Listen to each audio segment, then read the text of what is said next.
Welcome to this episode of Relatively Famous, the podcast where I, Chip White, talk to relatives of famous people.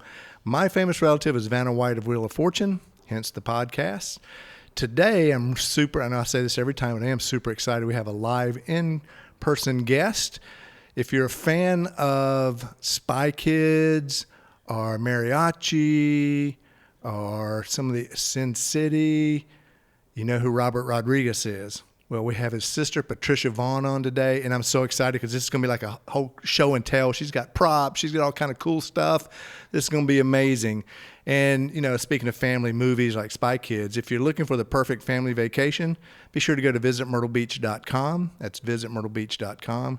Myrtle Beach area has 60 miles of beautiful beaches, 2,000 restaurants, golf courses, tons of fun things to do with the family. Boardwalk, all kind of cool things. That's visitmyrtlebeach.com. And so let's get to our guest today, Patricia Vonne.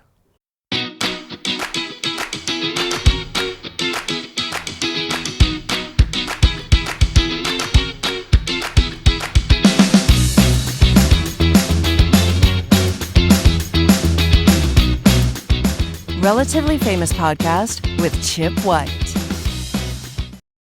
Patricia, I love that. Welcome to Relatively Famous. Thanks for having me. So I got to see you perform live, and you were playing the castanets. Castanets. I was amazed by that. My wife was amazed by that. I mean, we've seen people as kids do it, but you were fabulous at it. Thanks. You talked about your brother on stage and your family. You talked about Spy Kids being your family story. What's that about? Mm-hmm. Well, I'm one of 10 children from San Antonio. Viva San Antonio! And we were raised on the Mexican folk songs that my mother would sing to us. She loved playing Spanish guitar. And my dad was a traveling salesman for 40 years, door to door, selling cookware. So they sacrificed everything for us. But they also shared their love of music and the arts with us. We did play as Spy Kids when we were little. We were like little 007s. We played pirates. We played, hide and seek and all that. But one of our favorite diversions when my dad was out of town was my mother would gather us around. We were like the Mexican Von Trapp family singers, if you will. Like our favorite movie was The Sound of Music. And that was pretty much what we did. My mother taught us our second language, Spanish, through those amazing mariachi songs. And it so inspired us. I think that's also why my brother made El Mariachi. It's such a foundation of our family, and that was our first connection to our heritage was through music. And I think that's such a important gift that my parents gave to us. So when it was time for my brother to make Spy Kids, he said this was based on my family. So did he give you some royalties in the, I am in Spy Kids 1. I play a bridesmaid in the wedding scene when Carla Gugino's about to jump off the cliff. And my sister Becca and I were bridesmaids. And we rip her skirt up the side. And it allows her to just like free fall. And my sister Becca and I choreographed the ballet in Spy Kids 2. Don Quixote scene. Yeah. So he always has the family involved subliminally. All my uncles and aunts are in there, and the brothers. And like in Desperado, I play at the bar girl when Antonio Banderas is going across the bar and he whacks the guy in the face. That's me. And my sister Angela is in the other bar scene where she says, "And your beer tastes like piss." That's Angela. So we're all in there. That's fine. I just saw that clip the other day on Facebook or something. Oh, yes, it's the 30th anniversary of Desperado. Oh, that's right. I mean, what an accomplishment. We're just so proud of him. And, and it does throw people off that I use my middle name, Vonne. But the reason was because I moved to New York City, as my sister did, back in 1990 to start my band and to pursue the arts, but I could not get work as Rodriguez. I'd go into an audition room, and they'd say, "You don't look Mexican." I mean, honestly, I would get that from my people, like Latina magazine and things like that, like my people. And I was horrified, but my sister said, "I think you're going to need to use your middle name and you will work." And she was right. I was up there for 11 years living and working and surviving New York City. It was the best thing for me. I'm so glad my sister picked me up from my bra straps and helped me dust off my boots and start working in New York. And I started my band there. That's awesome. No, my brother, who was a dancer in New York, he went by his middle name, Joe Spencer, instead of Joe White. There you go. For years. Okay, everybody, enough about your brother. Your music, you have a plethora of albums or CDs, whatever people want to call them. And Tell me all about your music and all your different styles. My brother and I have co-writes on here. We wrote many songs together, Guitars and Castanets, the title track of my second album, which was dedicated to Alejandro Escovedo, because he lets me jump the stage with my castanets for his song Castanets. And we wrote that when he was very sick with hepatitis C, and we were having a lot of fundraisers to help him get well. And so this is dedicated to him. And we wrote that together. We also wrote Severina from my first album. It was about our grandmother, Severina Rodriguez from Rio Grande City, Texas. We co-wrote that together. So I love talking about my brother because, I can't imagine being an only child. I would be a totally different person. And we're very close in age. I think that's important for people to know because we're only a year and a half apart. And he would take photographs of me, and he helped me move to New York as well because I had a portfolio to show the agents when I would go work up there. I worked a lot, did a lot of commercial acting, and but he helped me do that. So I really appreciate. Thanks, bro. In New York City, how old were you when you moved? I was 20 years old. It was 1990, and I was there for 11 years. But hey, guys, these are my babies. These are all my albums. And I started my band. I actually answered an ad in the Village Voice to be a backup singer for a gentleman from London, Mick and the Maelstroms. So he had me as a backup singer, and then we were a quartet down to a trio. And he goes, we need a bass player. I will teach you the arrangements. But he taught me something so important that allowed me to get the gig with Tito and Tarantula, who scored many of my brother's films. He said, never turn down a gig. You'll learn the bass. It's the easiest to learn. And some people say, that's not true. I go, well, I believed it. He taught me the arrangements when we were playing the New York circuit, CBGB's, China Club, where I worked as a co-check girl. But he said, never turn down a gig. Have them, if they ask you to play the keyboard or anything, mandolin, ask them to teach you the arrangements, because it's probably one or two songs anyway. Sure enough, when Tito and Tarantula, I met him on the set of Desperado, and he has many scenes with Chich Marin and with Antonio Banderas, and he said, I need a fifth member to go to Europe for 8 weeks as my, and I hadn't even made my debut album yet. He was our hero growing up of the Cruzados, right? Yeah. And I was going to talk about the that. Cruzados music. So he says, can you play the keyboards? I go, just teach me the arrangements. He says, can you play the mandolin? I go, I have mandolin, just teach me the arrangements. So he had me as the multi-instrumentalist, which we went to Europe 8 weeks. Opening night was Paris, France. I got to call my brothers because they were the ones that shared their record collection with me, and the Cruzados was one of them, the vinyl record. And I just said, thank you for sharing your music because I'm on tour with him right now. That's phenomenal. I actually got to go to, I don't remember which Cruzados album it was, but it was the listening party. They had just wrapped recording it in Wow. LA. Vanna's makeup artist at the time, his brother-in-law owned the studio and I think was the producer. And I got invited to go, and I became a huge fan after that. And of course, when they became Tito and the Tarantulas, and Wow, and I think they were in incredible. a lot of your brother's movies too. Yes. A lot of the music is used. Yes, I mean their music just spoke to us. And Stephen Medina Hofstetter, the lead guitarist of the first album, we wrote Western Blood together, and he plays on my albums. Tito did a vocal track for Huerta de San Vicente. So they're like family to us now. But growing up, never thought we'd even meet them. So We were at a concert that Los Lonely Boys were playing, and I looked at my wife and I said, reminds me of Tito and the Tarantulas, of the Cruzados. Mm-hmm. The sound and the look. The sound, it's just in your blood. Yeah. It just blew us away. Okay, so you sing, you write. Tell me, because the night we saw you, it wasn't like just a genre. It was a cornucopia. Wow, thank Tell you. me about the different styles and what inspires you, all these different styles. I mean, I remember praying in a church in New York City on 23rd Street near the Javits Center where I worked. And I just sat there praying, please, if you can help me write a song, I'll never ask for anything again. Went home, got the thought, just go home and write a 3-chord song and make it as easy as roses are red, violets are blue. And out came Love is a Bounty.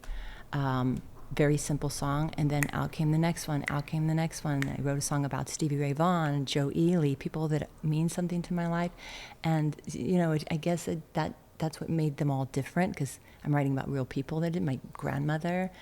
But the Cruzados are hugely important because their albums were bilingual. They always had 1 or 2 Spanish songs on the album, and that was my blueprint, because I really, using Vaughan, my middle name, but not Rodriguez, I felt I want a connection to my heritage through my music so I could scream it out loud, even though I'm using my middle name. That was the reason for all my albums are original. All of my albums are bilingual because it's my thumbprint of Soy Latina, chingona como mi madre. Okay, you also were talking earlier, Christmas album? Christmas? Yeah. Okay, tell me about your Christmas album. Gosh, this was inspired by, and Philip Nelson helped me, and Rodney Kidd helped me go live during the pandemic to raise money for the San Antonio Food Bank. There was that iconic shot of thousands of cars in line for the food bank and the basic need. And I was so petrified. This was my hometown and we're that bad off. So I did a live stream every Friday, and from my mother's birthday, May 1st, until Christmas, and we raised enough money to feed 75,000 people. My fan base came through for me, and that was, I couldn't believe it when I went to go sign the check thing, and it was $1 equals 7 meals or 35 pounds of food. And so when I went to go, sign it at the food bank, she says, oh my gosh, let's tabulate. Wow, this 75,000 meals. I couldn't believe it. So the next live stream, I said, thank you guys, I'm gonna write a Christmas song and I'll sing it a cappella.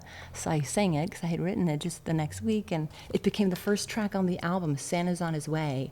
And it inspired 10 original songs for the next year.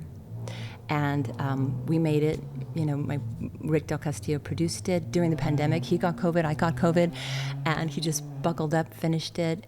But the caliber musicians were, remember I told you I worked at the China Club as a co-check girl in New York City.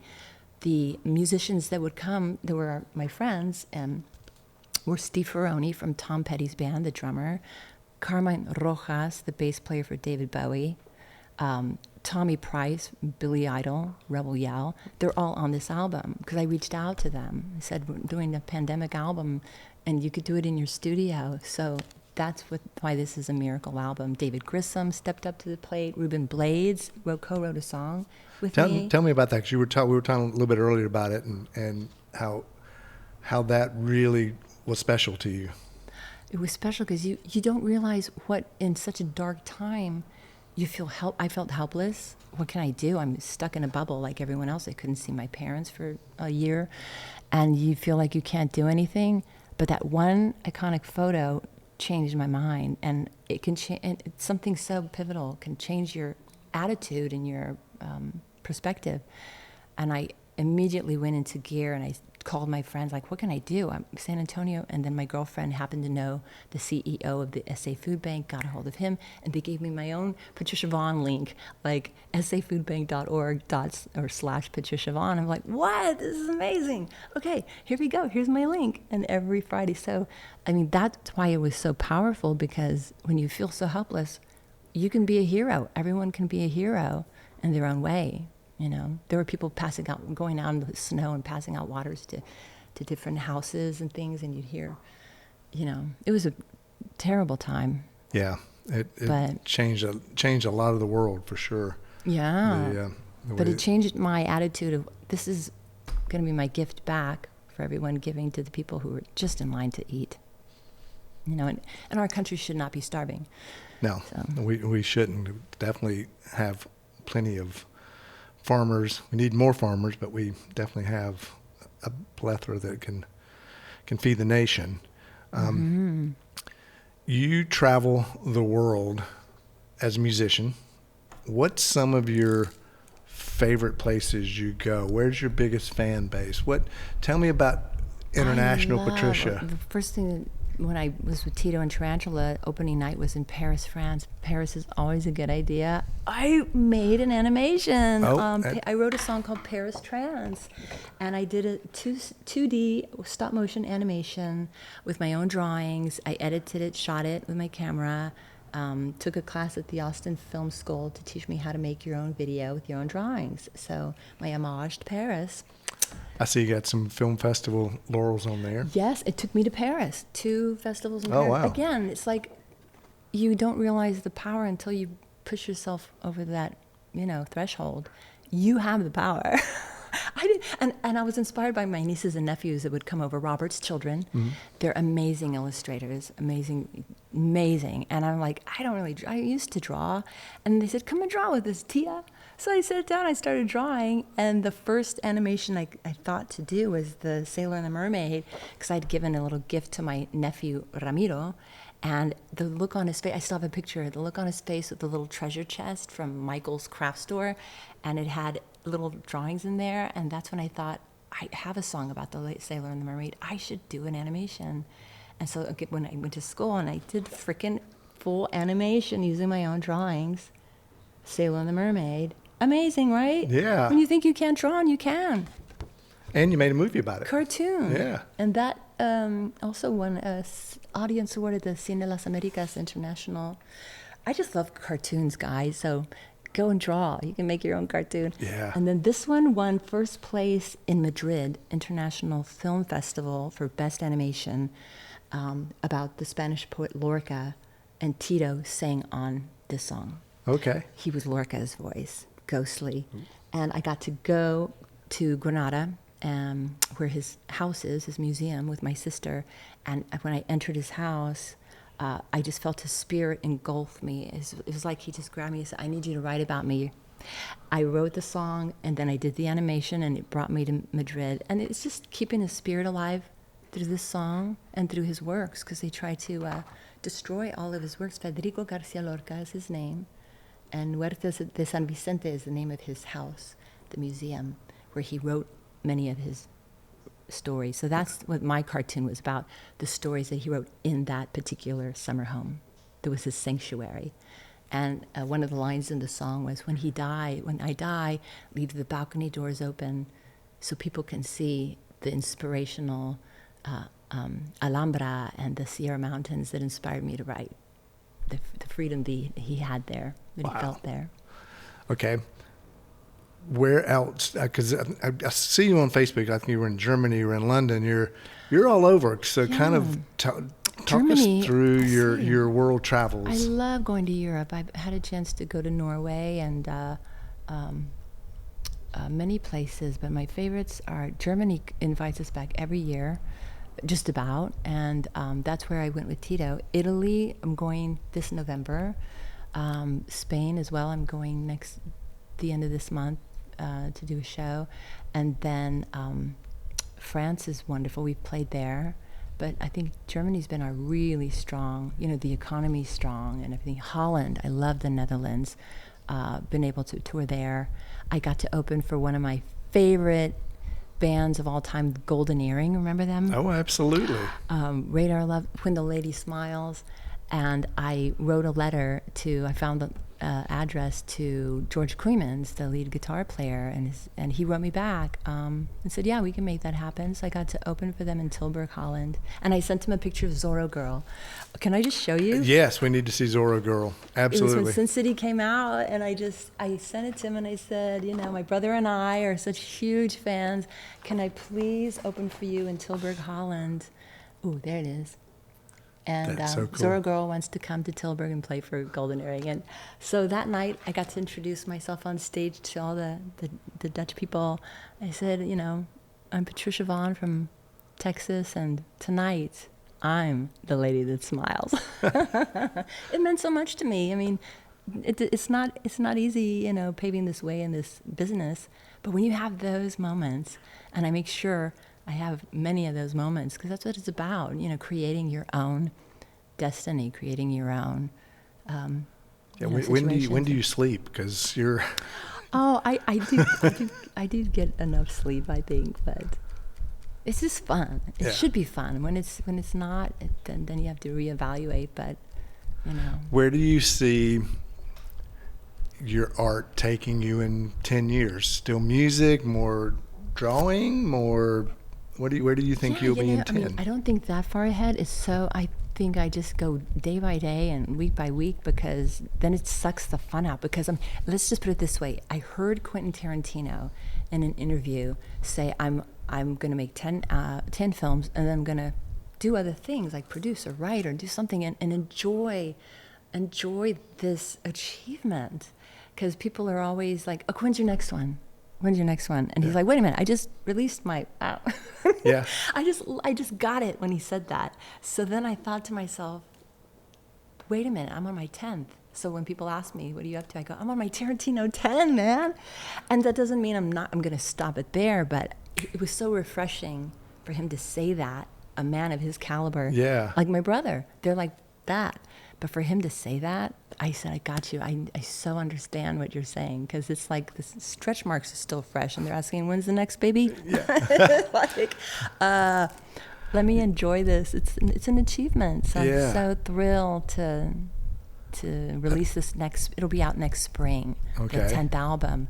But every little achievement keeps surprising me. I think when you have just a positive attitude and enthusiasm, people feel that, and they want to work with you. So when I do the ask, they usually do say yes if it fits their schedule. Right. I'm gonna remember that 10th, the Tarantino 10. Yeah, and to remember to enjoy what you've done.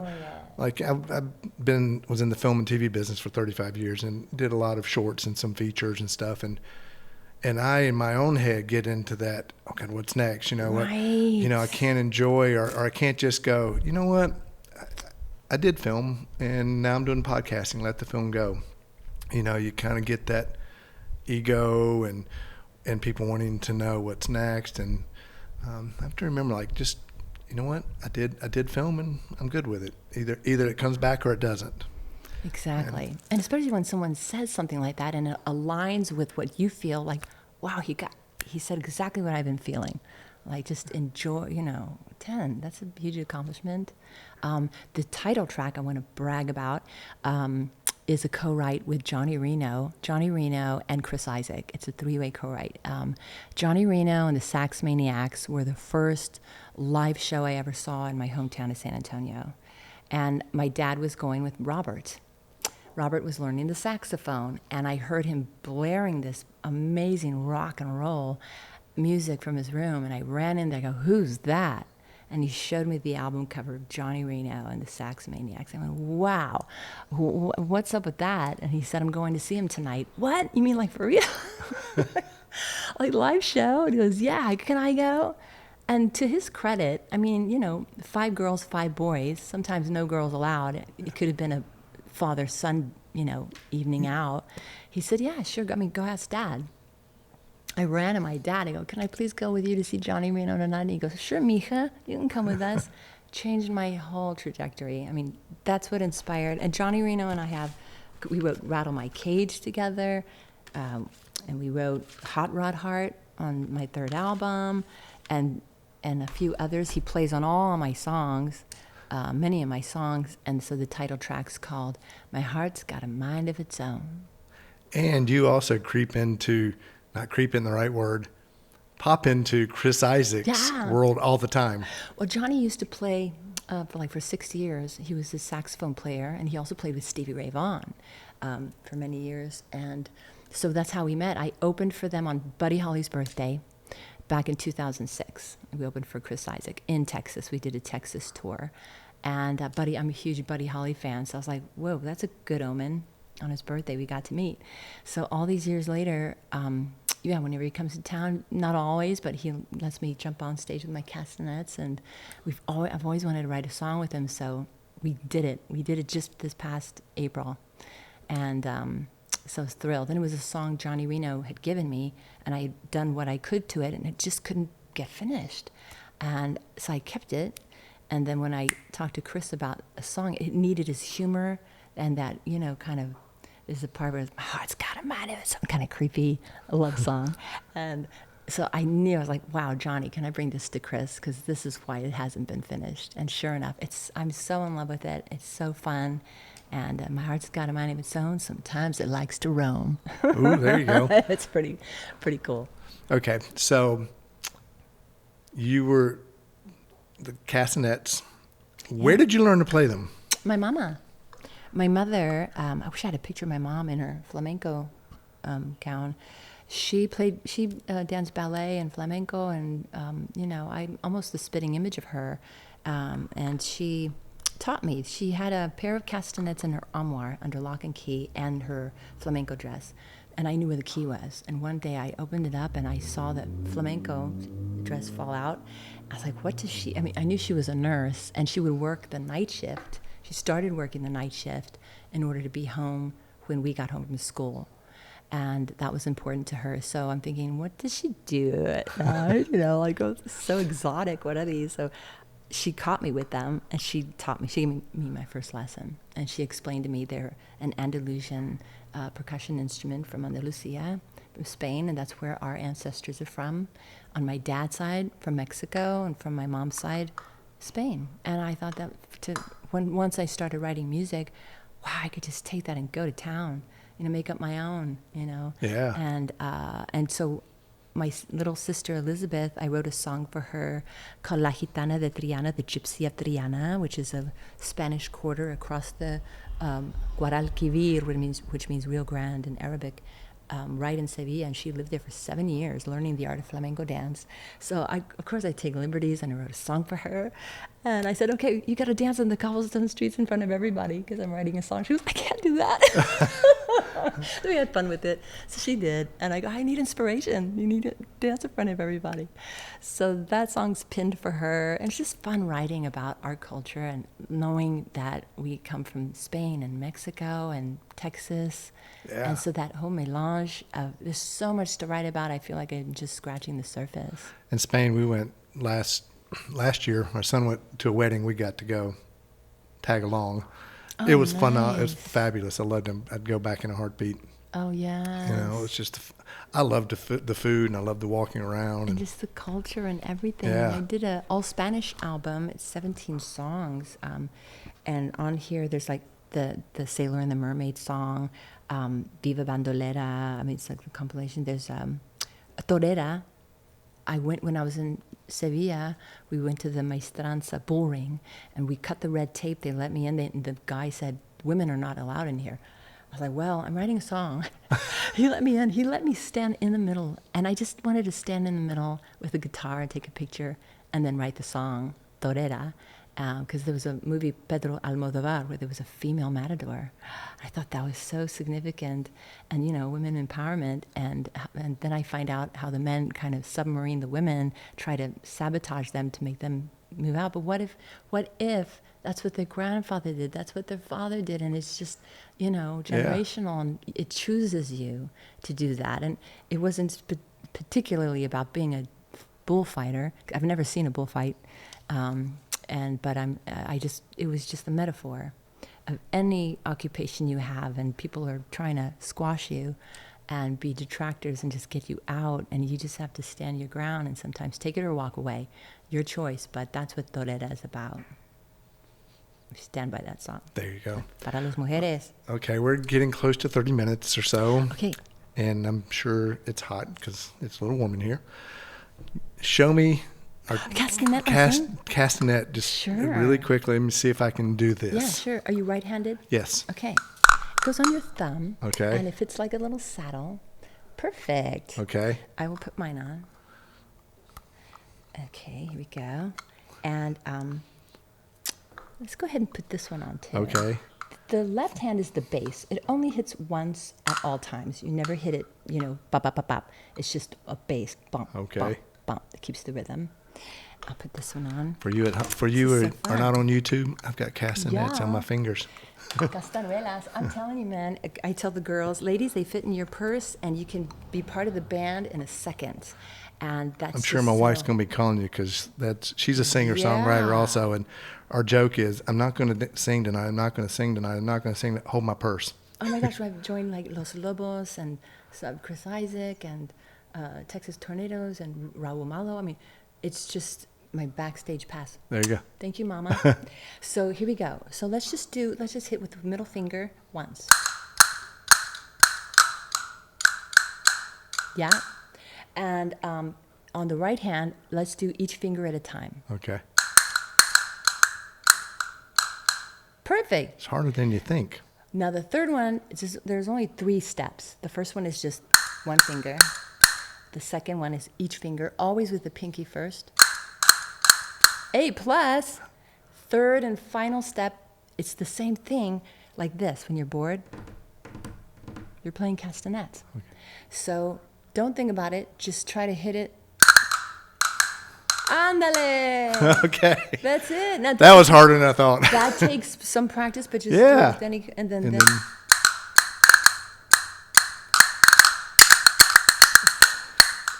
oh my gosh. This has been phenomenal. I've had a blast having you on today. Me too. Thank you for having me. And hopefully maybe one day you're back in town and we'll do a part 2. You got it. Or I'll have to get one of your other brothers or sisters. What did you say? There's 10 of you guys? Yes, there's 10 of us. I'm trying to think who is. Oh, I love them so much. We just interviewed one of Dolly Parton's sisters, Frida, the other day. And she was her and her brother are twins, and they were child 10 and 11 of 12. So. Wow. Well, I just got back from London seeing my nephew in the lead role in Evita.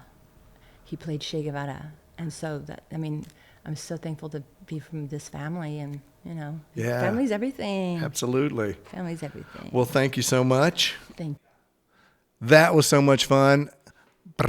I can't do it, but I'll learn it, and the next time I'll impress her with it. I want to thank you, the viewer, the listener. I'm humbled that you take the time to spend with us. Again, Patricia Vonne is phenomenal. Thank her for being here. I want to thank our sponsor, visitmyrtlebeach.com.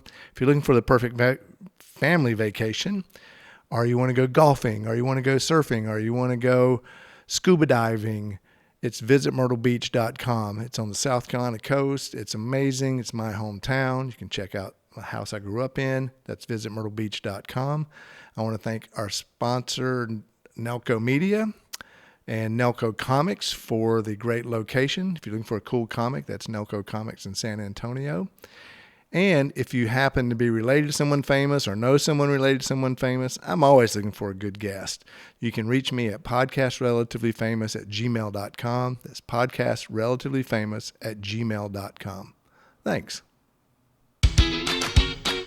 You've been listening to Relatively Famous with Chip White.